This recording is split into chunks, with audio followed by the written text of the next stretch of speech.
Ladies and gentlemen, please welcome Edelman's Executive Vice President of Social Impact and Sustainability, Ann Clark.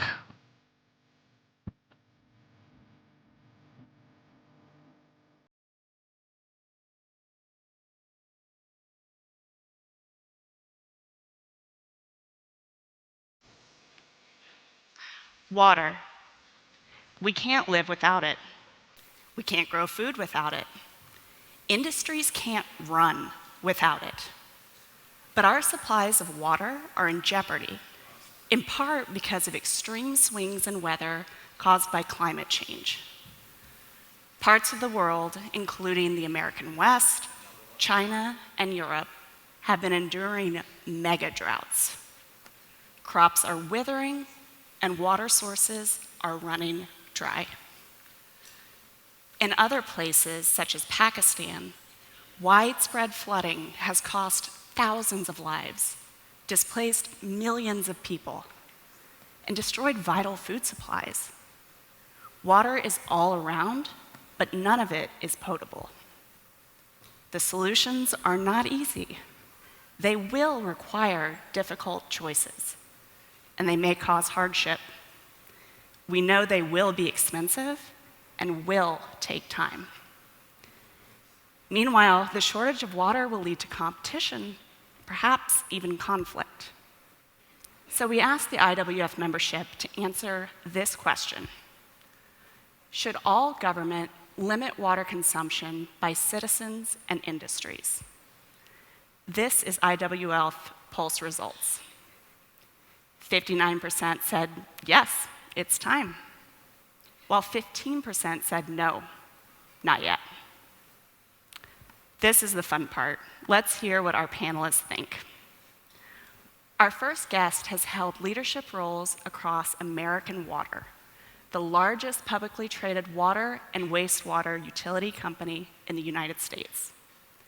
She has served as Chief Environmental Officer and today is the company's Executive Vice President and Chief Operating Officer. Welcome, Cheryl Norton.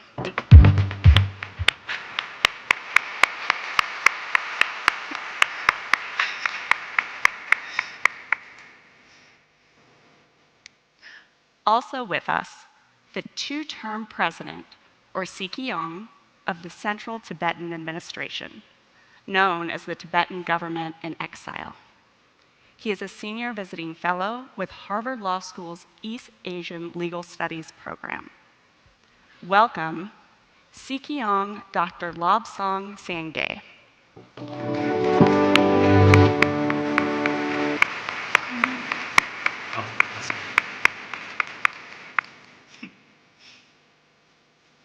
And our third guest has been a leader in the international water community for more than 30 years. She served as the CEO of the Las Vegas Valley Water District and is the owner and founder of Sustainable Strategies, and a member of IWF Nevada. Welcome, Pat Mulroy.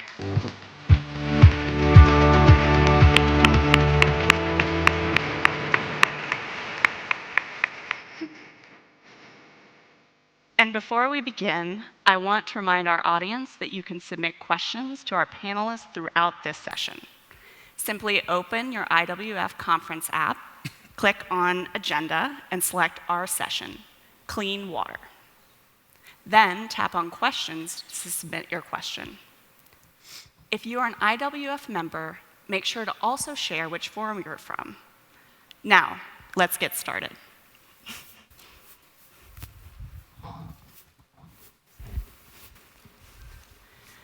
So Pat, I would love to start with you, since this is your home turf, and I mispronounced Nevada, which you told me beforehand not to do. I was seeing if you were paying attention.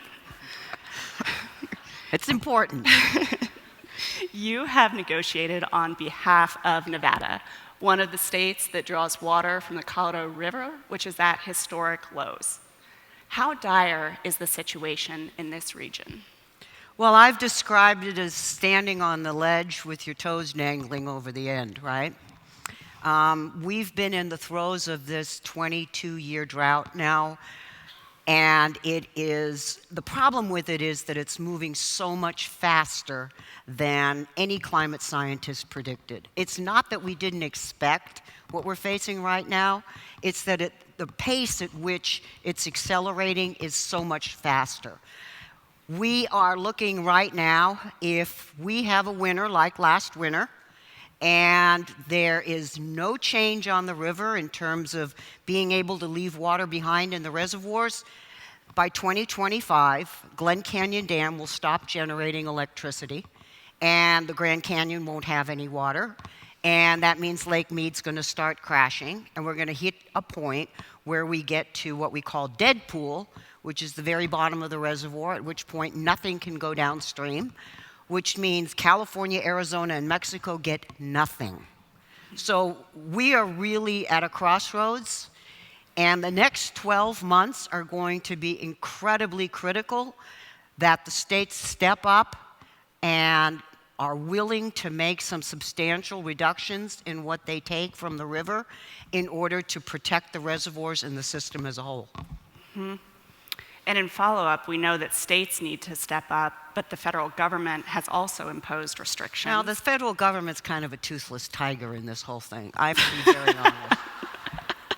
The river is governed by a compact signed by the 7 states and the 1944 treaty with Mexico. In truth of fact, what the Secretary of Interior can do is pretty limited, because under Nevada law, under US law, a compact between states governs. And water is a reserved right to the states under the Constitution.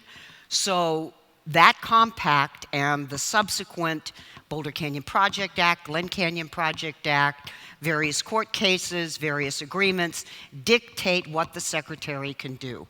So she is really dependent on getting the cooperation of the states at this point. Mm-hmm. Thank you.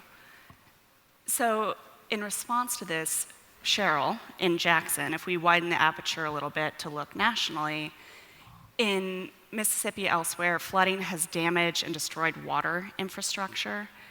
And for water utilities, which is worse, flooding or drought? And how do you prepare for it? Yeah, thanks. It's hard for me to say that flooding or drought is a worse condition. We see both serious flooding and damage. Water can do an incredible amount of damage when it comes in the volumes that it does when there are floods. But also drought, if you don't have water, there's not a lot you can do to manage that. And so we've seen both sides of it. And in many of our locations, what happened in Jackson was just a travesty from my perspective. It should have never happened. You have to be sure that you're making the investments before you have the crisis. You have to make sure that you have the right expertise at the table, running your systems so that you're prepared for those kinds of things. You have to look ahead.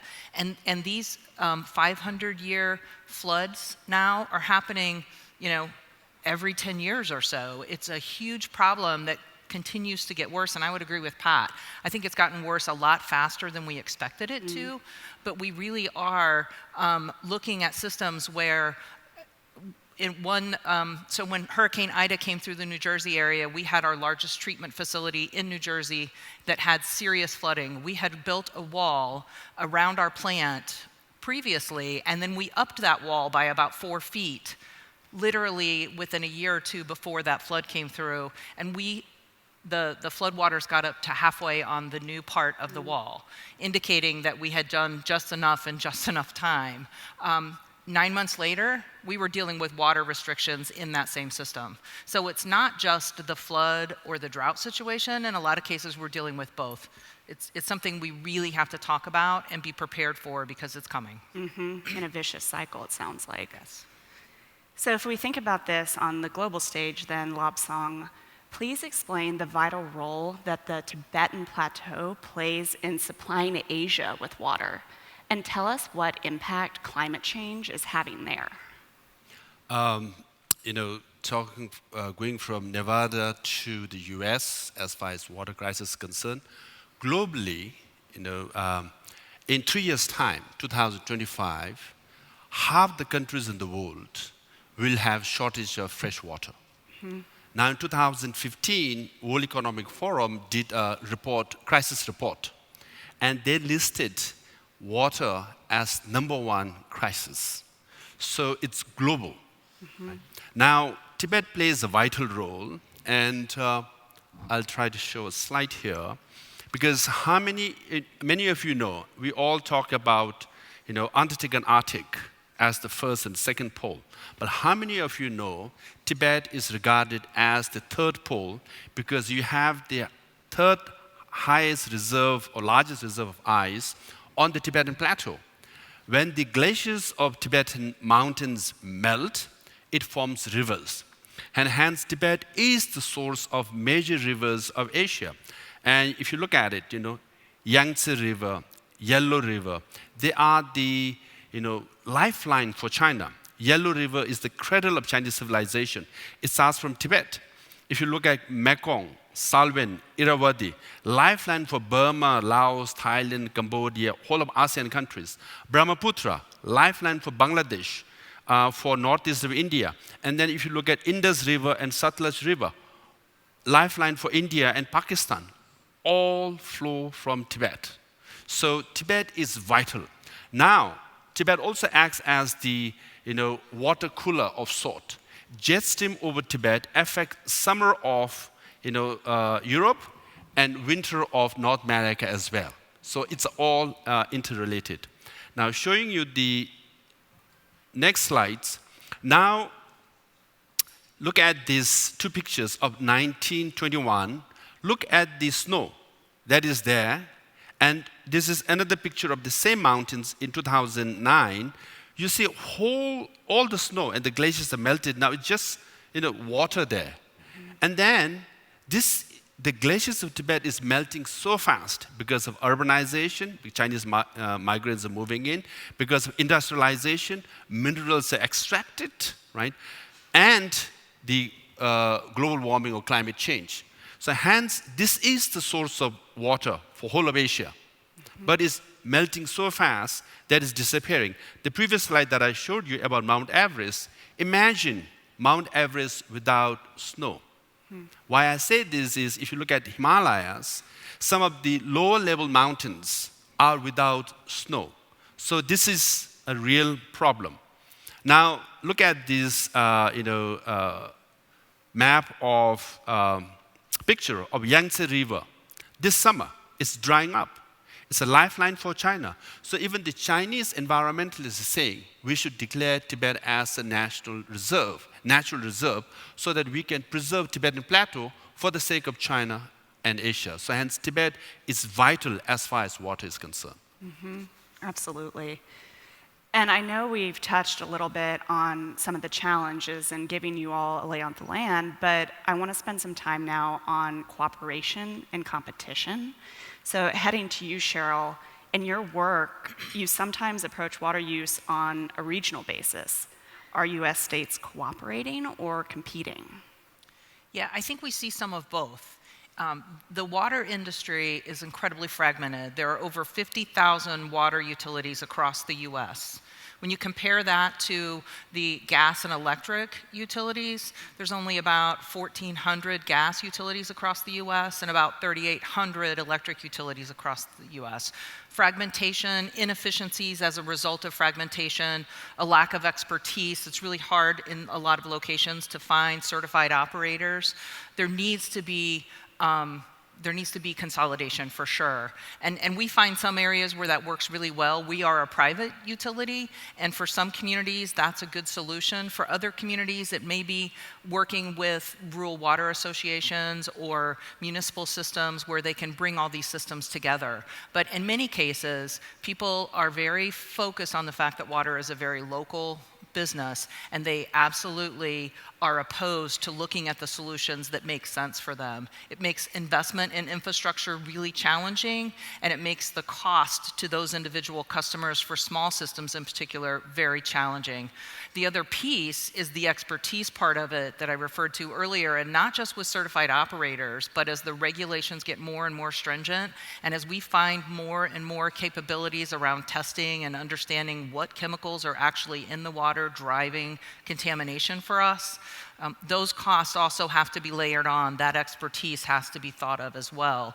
And so we need absolutely more cooperation from the state leadership across the US. For those of you who are not from the US, it's like we have 50 different countries. So every state does things a little bit differently, but we need everybody to sit down to the table, help water and wastewater services to be affordable for customers all across the US. And for some customers, it's a huge challenge. We've got to address that piece as well. So when you think about expertise, affordability, infrastructure investment, it's all a big package, and everybody's going to have to work together to fix this. We're very far from that right now. And Pat, I'm interested to hear what your experience has been when it comes to cooperation and competition, any best practices maybe. Well, we had the realization fairly early here in Southern Nevada that competition was only going to drive us off the cliff. We were going to run out of water. We were not going to be able to survive. So in the early 90s, we created the Southern Nevada Water Authority, which I also led for 30 years. And with the creation of the Southern Nevada Water Authority, all the various jurisdictions came together, gave up a lot of their authorities and brought them together. We gave up our priority water rights. We said they make no sense between cities. We agreed to a joint conservation program, and it's allowed us to build over $3 billion in facilities with not a dime of state money, not a dime of federal money, simply from the ratepayers here in Southern Nevada. It has been an incredible experience for us, and so that experience also translates into the Colorado River. The things the 7 basin states and the US states and the country of Mexico have been able to achieve in that basin has been extraordinary. We signed a shortage agreement in 2007 whereby we all agreed that when Lake Mead had certain elevations, we would reduce the amount of water we used. Then in 2012, we entered into an agreement with Mexico, and this is a first. We said to Mexico, you can store water in our reservoirs if you fallow early, if you take some of your ag out, rotationally fallow, and you can leave it in our reservoirs at our expense, and you can then call on it when you need it. Lake Mead today is 60 feet higher than it would be had the states and the country of Mexico not cut back how much water they were taking from the river. I mean, it has been an extraordinary level of conservation and an extraordinary level of cooperation between the states and 2 countries. Incredible.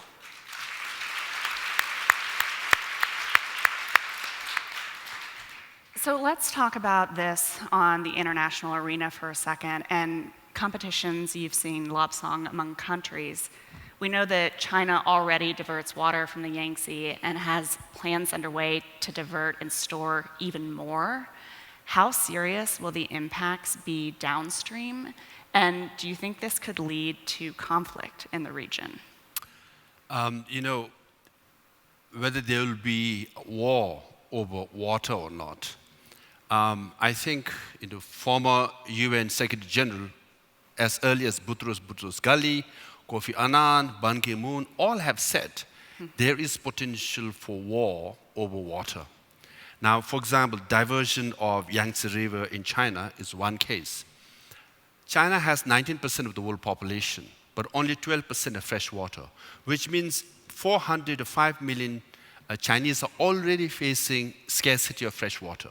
Situation in India is worse. Situation in Pakistan is worse, as we saw during summer. So with the limited water and major demand, the Chinese government in 2019, they diverted river and then it affected Thailand enormously. So all the neighboring countries are very worried that China might divert rivers towards arid land in the northwest of China. So it's very likely. Now, China is yet to sign the UN Convention on Water Sharing, so they don't have to share.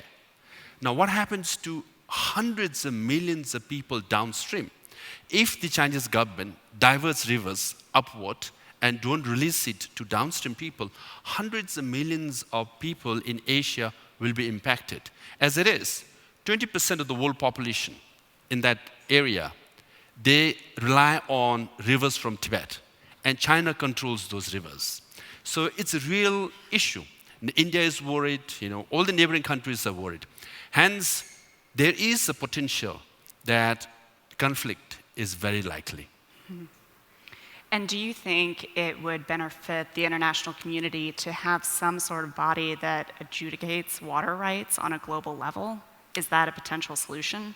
Yes, as I said, in 3 years, 2025, half the countries in the world will face water scarcity, right? Now, all has to come together, and how to conserve, how to manage, how to use water should be a serious issue. Even the underground water, North Africa, North America, Middle East, and South Asia is depleting very fast. So water crisis is real, right? And then there's another data. By 2030, energy, water, and food will peak, and the population will increase from 2030 on, and climate change will impact. So the food, energy, and water will decrease, population will increase, and then you can clearly see by 2050, there will be so much shortage of water, food, and energy all over the world. And we will be fighting over scarce resources. And crises and conflicts are real. So that's why water is called white gold. We've talked a lot about quantity of water. There's a fixed amount on this planet, as many of you may know, but I would like to spend a second, Cheryl, on the quality. We've all read the headlines about antibiotics in water, chemicals in water, and I'm hoping you could share a little bit about how this is screened for and how to eliminate them. What can be done about this increasing challenge? Yeah, it's a great question. I started my career doing water quality research within American Water, and so I go way back in kind of where we were at the time, and that was back in the 1980s. I started when I was 12, so yeah, it was a really long time ago. But back then, the big issue was the new lead and copper rule. We were testing for lead and copper, and that was the first big kind of swath of the lead and copper issue. It's funny because today we're still looking at new revisions to the lead and copper rule. So those kinds of contaminants are still an issue for us. We're still looking at them, but it's the new things that are coming about. It's the chemicals that are breaking down, the chemicals that we've been using for manufacturing processes that are finding their ways into the waterways that never break down. And that's the real concern, is that we've got chemicals that we can now test for, we can see at very low levels that we know have health implications, and it's how do we regulate those at the right speed, at the right level, and make it still affordable for customers to be able to pay their bills. And then it gets even more complicated because as a water utility, as we remove those chemicals from the source water, then we've got media of some sort, filter media or resin, that we have to deal with because it has absorbed that chemical onto it. And so it's a whole cycle of challenges that we're facing. And I think that as an industry as a whole, we've got to, in part, hold manufacturers responsible if they've been irresponsible in doing it. In many cases, I think manufacturers really had no idea what was happening or what they were doing. But we've got to continue to move forward with technology and figure out the best way to treat for each of those individual chemicals. Unfortunately, one treatment's not effective for all of them, and so you've got multiple layers of treatment that you have to put in place. But we have to keep our eye on the ball. We have to hold water utilities accountable for producing clean, safe water, but we've also got to have the technology and the ability to do that, again, at an affordable cost, which is a huge challenge. There's so many facets of that. And can I add one? For example, we all have smartphones. In your iPhone, you need 1 spoonful of lithium to run your iPhone. But you have to use 500,000 gallons of water, and that will have 190,000 iPhones. For 190,000 iPhones, you have to use 500,000 gallons of water. Yeah, it's about 1,300 gallons per iPhone. And then that water, fresh water, is, because while extracting lithium, you have to use chemical. So 500,000 gallons of fresh water is now polluted. It goes to underground and pollute the soil and pollute underground water. If it goes to river, it pollutes the river. So the pollution of environment is also real. So that is not an easy solution.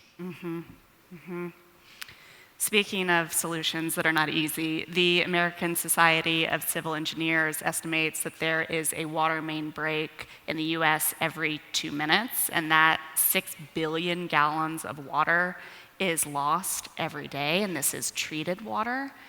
And they give America's water infrastructure grade C-.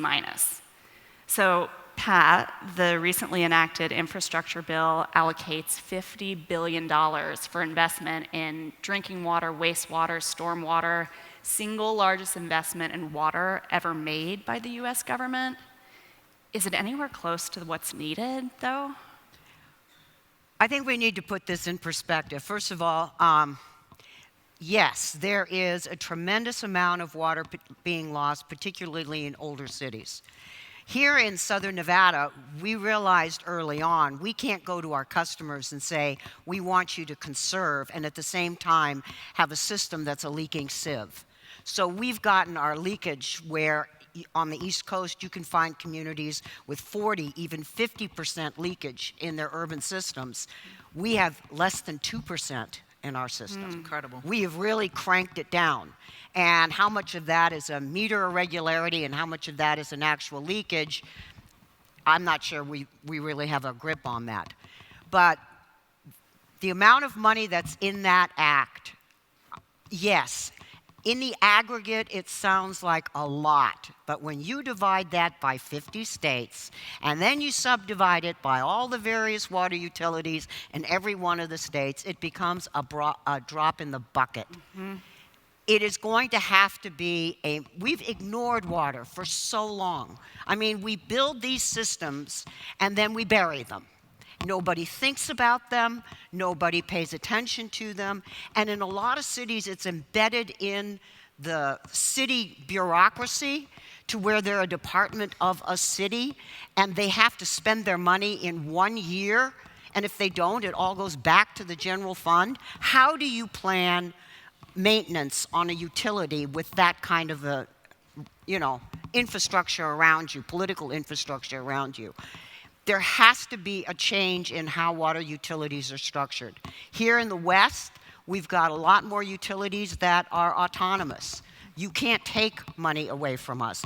We don't roll money back to the cities.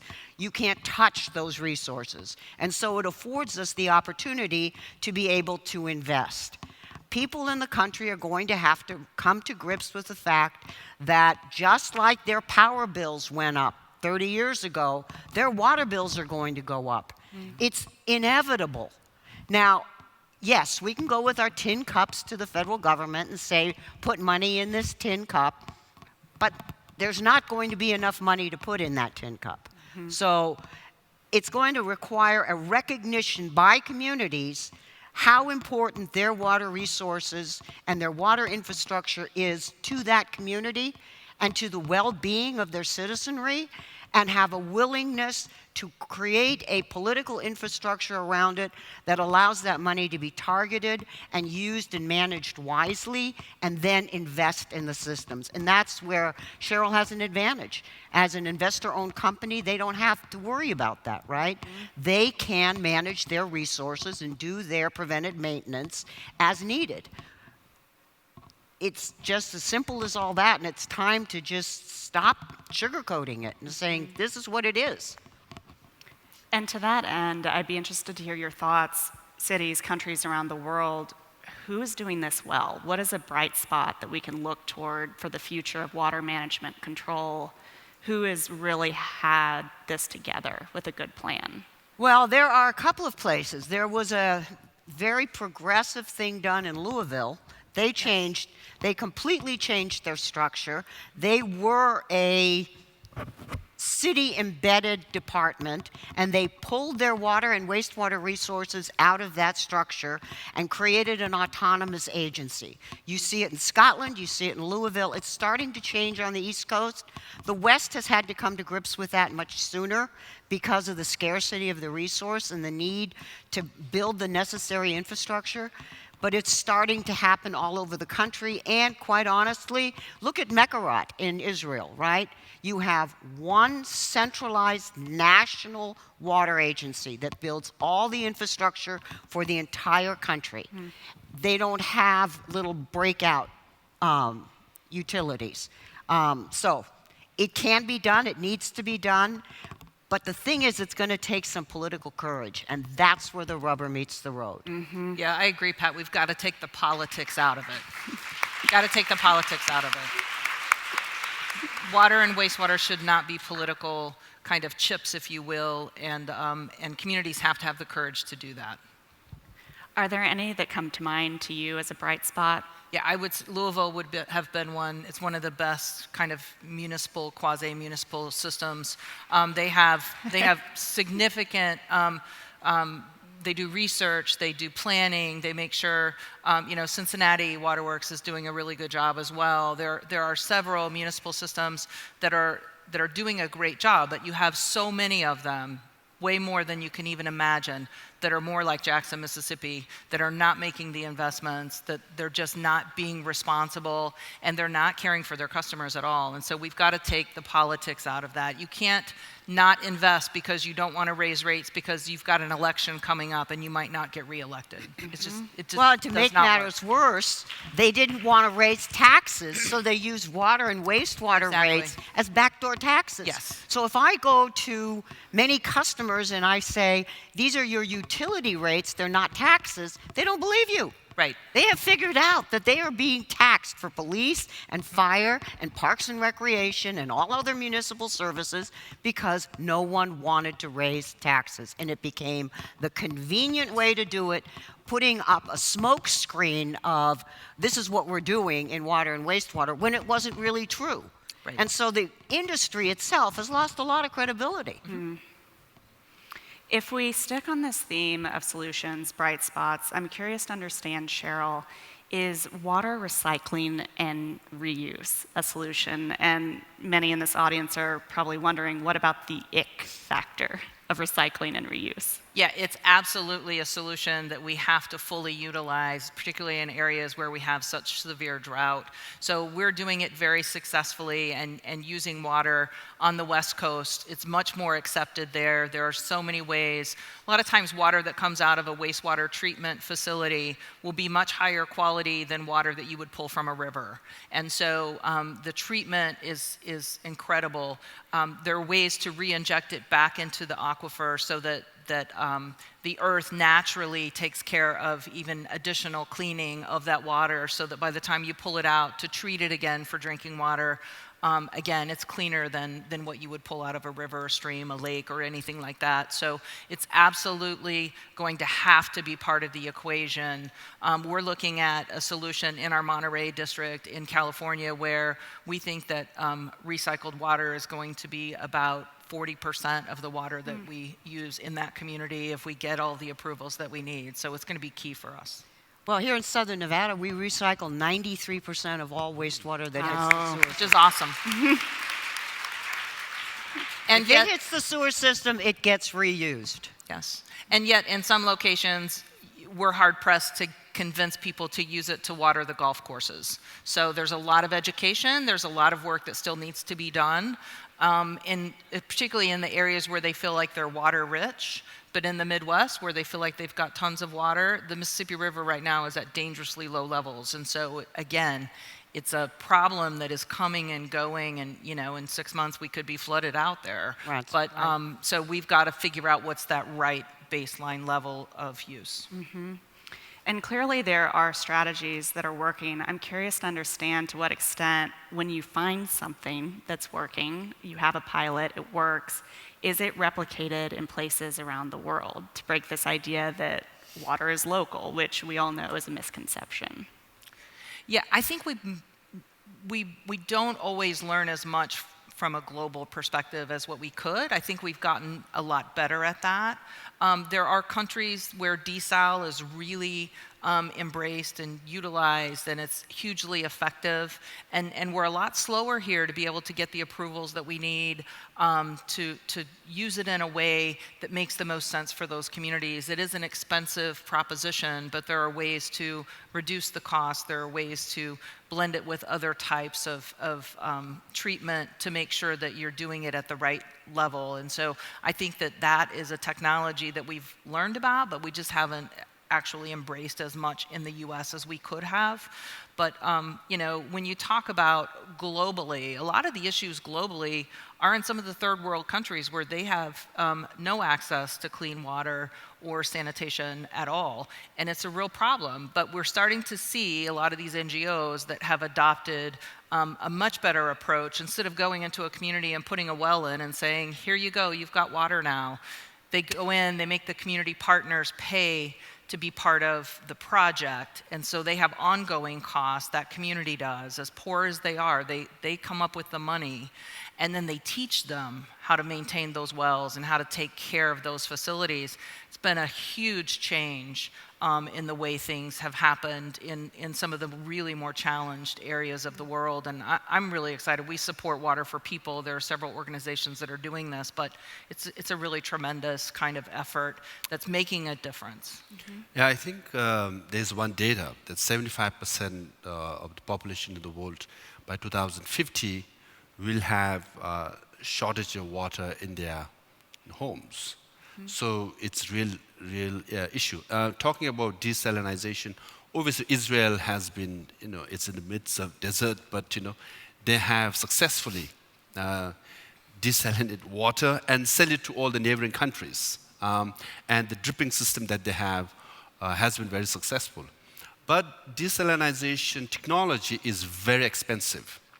One way to desalinate is to separate water from the salt of ocean. Now, you have to heat the water, right? Then you separate water and the salt. Now, where do you take the salt? Again, you have to throw it somewhere. Again, it pollutes the soil. Mm-hmm. And then it's very energy-intensive technology at the moment. So you have to use lots of energy, lots of money to produce fresh water, and then you pollute the soil. Mm-hmm. Hence, the technology has to advance, and then the temperature of water.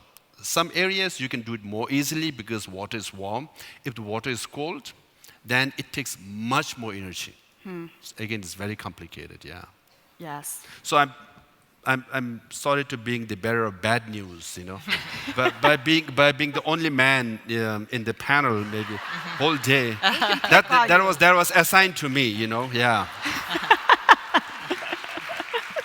Yeah, and you're the bearer of bad news, but let's be honest. I mean, if that many countries and that part of our population globally is going to have a shortage of water, we're going to have to look at ocean desal, and we're going to have to look at reuse. There's no choice. Right. Yeah. Yeah. As I mentioned, by 2030, in 2030s, we are talking about 10 years' time. Huh? So we used to talk about environmental crisis for what will happen to our grandchildren. No, in our lifetime, in the next 10 years. Yours maybe, not mine. You will be very much alive and healthy in 10 years, So energy, water, and food will peak in production, okay? Now, population will keep increasing. Now, where do you bring energy, water, and food for this increasing number of population? Now, in Asia, it will be worse. 2/3 of the world population increase will be in Asia. By 2050, some say 5.6 billion people will be in Asia. And as it is facing water scarcity. Now, what happens if it is 5.6 billion in that area? Where do they get energy, water, and food, right? It's a major crisis, and we all have to take it very, very seriously. So global leaders have to come together, national leaders have to come together, local leaders have to come together, really brainstorm it as a universal, national, local issue, and obviously keep politics and populism aside, and start addressing this. Otherwise, it will be a major challenge. And there will be, as not me saying, this is UN Secretary Generals, not just one, 3 have said, there will be war over water. Yes. Well, I think at the end of the day, let's be real here. There are more people on this planet than this planet can support, right? Global population has exploded. Human population has exploded. There is no more water on this planet than there was 1 million years ago. I mean, everything we drink today is dinosaur pee at the end of the day, right? Everyone write that down. So it's the same amount of water, Yeah. but the amount of people that are depending on it has just exploded. So it's a rebalancing. And that means coming to grips with how much we each use individually. Yes, thank you all. And this is a very rich discussion. I know we have a lot of audience questions, so let's get to the first one. Karina Funk, IWF Massachusetts. You discussed collaboration among states and communities. What is the role of corporations to collaborate in a given watershed to share the resource? Are there good examples of this happening? Bad examples? I don't know if, Cheryl, you want to take this one? Sure. I think it's absolutely important that corporations play a role in this. Corporations use a lot of water. Corporations also can be huge polluters of water. In areas where we have a lot of industrial customers, we work closely with those industrial customers to make sure that they understand the importance of what they do to the watershed. They also, we have a collaborative group in the Virginia area where I think they've just done a really great job of having the conversations, being transparent about what's happening, so that if there is an issue, they know who to call, they know what to do, and they understand how their work impacts the watershed and the area that they're in. And the more we can collaborate as a water utility with the community that we serve, particularly the corporations, the better off we're all going to be. And so, we've had some areas where we've had industries that have leaked pollutants into the water, and they don't raise their hand. They don't talk to us about that, and we're trying to push really hard to move away from that. In those highly industrialized areas, it can be very scary, the things that they're working with, the things that they could potentially put into the watershed. And so we try to keep a really close eye on it and have a whole network. We have an Orsanco network, which is the Ohio River, and there's communication all along that river, and we know what industry's there, and we know what they produce to try to be able to detect quickly if there's a watershed event, but really to try to prevent it in the first place. Mm-hmm. And here in Southern Nevada, if the corporations hadn't stepped up and taken a leadership role, we would never have achieved our conservation goal. And you're sitting in the property of probably the community's biggest leader in that area. Yeah. I mean, 20, 30 years ago, the Wynn Resorts was right at the forefront of making sure that they were as water efficient as they possibly could be. Mm-hmm. I don't want to comment on the corporations of Nevada. I'm sure they're doing a good job. They are. I also want to, be a tourist for a few days, so I want my return ticket back to Boston. But I want to talk about corporations in Europe, right? In Switzerland is known for Great Lakes and mountains. But if you go to a restaurant, they don't give you tap water. You have to buy bottled water. You go to Italy. So it's amazing in Europe that if you ask for tap water, restaurants say, we will not provide you. You have to buy bottled water. So, commercialization of water. Mm-hmm. In Europe, in the cleanest countries, the cleanest water, that's how they marketize. So not commenting on Nevada's corporation, but European corporation, okay? Listen, I'm born and raised in Germany. So Okay. you're preaching to the choir, right? But let's not commercialize water. I mean, seriously. Yeah. People have a different reaction toward their water supply than they do toward electricity, Absolutely. the minerals under their land. They have a visceral reaction. It's almost as if intuitively they know their survival depends on it without even verbalizing it. Mm-hmm. And so it's a very different dynamic. Mm-hmm. Completely agree. To that end, this is a room full of action-oriented, powerful women, how can they help address this water issue? And I'd like each of you to answer. And Cheryl, let's start with you. Yeah, I would guess that there are probably several people out there in the audience who have no idea what their water source is or how that water gets from the source to your tap. And they also don't know, probably, when they flush the toilet, where's that go and what happens to it after that?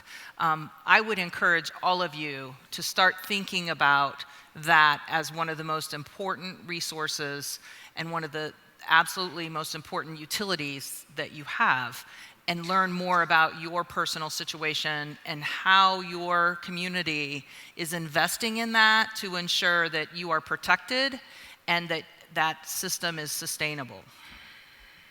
Lobsang, your thoughts? If you are in leadership position, conservation of water, management of water is very important. But as we say, think globally but act locally. At individual level, do you keep the tap water on while you brush your teeth? Do you, when you shampoo your hair, how long do you wash? Does it have to be 20 minutes to wash your hair?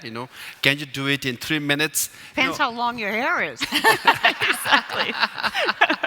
But some people, really want silky hair, so they think washing it more make it silky. Talking to a room full of women. I'm sorry. I know the exit road through the back door, so I know very well. So at individual level, for example, when you keep your charger on, right, you are using electricity. Similarly, when you brush your teeth, when you wash your face, when you wash your hair, when you take shower, all these, matter. So definitely, we all can contribute individually. I'm going to come at this, I'm next, right? I'm going to come at this a little differently because it's my current pet peeve. A lot of us in this room sit on corporate boards or we deal with corporations, and we're tethered to our ESG scores these days. Well, what is an ESG score driven by? Your power use. There's a collision between power and water. If you reduce your water use, you increase your power use. If you decrease your power use, you increase your water use. The two are not mutually compatible, and there's a new fulcrum. But in the ESG rating, water needs to become a relevant factor. In every conversation we have with those highly intelligent geniuses that sit and make those decisions in Wall Street, no comment there. They need to become aware of it, and they need to give water a very different level of importance than they are today. It's not all about carbon. Carbon is about mitigating the impacts of climate change. Water is about adapting to those consequences we're not going to change because they're already affecting us. Both of those have to come into play. Absolutely. And with that note, thank you so much, Cheryl, Lobsang, Pat, for this important and extremely thought-provoking conversation about a topic that impacts every single one of us, if it isn't already. And without further ado, we are going to take a break for conversation and refreshments. It would be great help if you could exit the ballroom also so we can prepare for lunch. I know we're keeping you from that. But please visit the incredible pop-up shops, and don't forget to change your shoes for the afternoon behind the scenes. We look forward to seeing you at 12:25 for lunch, and enjoy the break.